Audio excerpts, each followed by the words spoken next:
মই কথাখিনিয়ে ক'লোৱে সেই এজন কোন আমি বাস্তৱে গম পোৱা নাই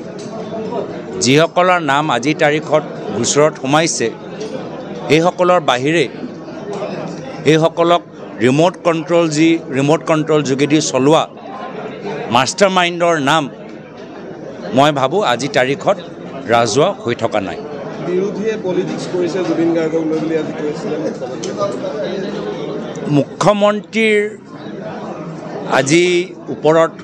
ৰাইজৰ বিশ্বাস নাই এইটো আমাক ক'বলৈ প্ৰয়োজন হোৱা নাই গাঁৱৰ ভিতৰত গ'লে মহিলাখিনিয়ে নিজে ক'ব যে আমাৰ বিশ্বাস নাই যে মুখ্যমন্ত্ৰীয়ে ন্যায় দিব পাৰিব আৰু সেইকাৰণে মুখ্যমন্ত্ৰীয়ে গম পাইছে যে অসমৰ ৰাইজৰ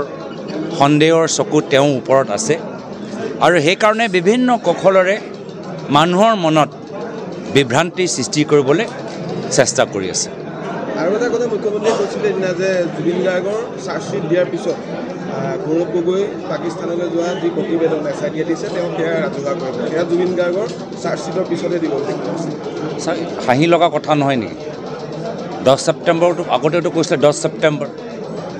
আগতেতো কৈছিলে 10 ছেপ্টেম্বৰৰ সাংবাদিকসকলক মাতি আনি গোটেইখিনি কথাবোৰ ফাদিল কৰিব তো 10 ছেপ্টেম্বৰটো সেই সময়তো জুবিন দা আমাৰ মাজত আছিলে 10 ছেপ্টেম্বৰ নিজৰ কথাটো কিয় নাৰাখিলে তো কিবা এটা তেওঁ যে ফ্লপ হৈছে আৰু এই সম্পৰ্কত তেওঁৰ নিজৰ দলৰ মানুহ তেওঁৰ ওপৰত হাঁহে জনসাধাৰণ তেওঁৰ ওপৰত হাঁহে দিল্লীত বিজেপি কেন্দ্ৰীয় নেতৃত্ব তেখেতৰ ওপৰত হাঁহে সাংবাদিকখিনি সংবাদ জগত দিল্লীতে হওক বা দিছপুৰতে হওক তেখেতৰ ওপৰত হাঁহে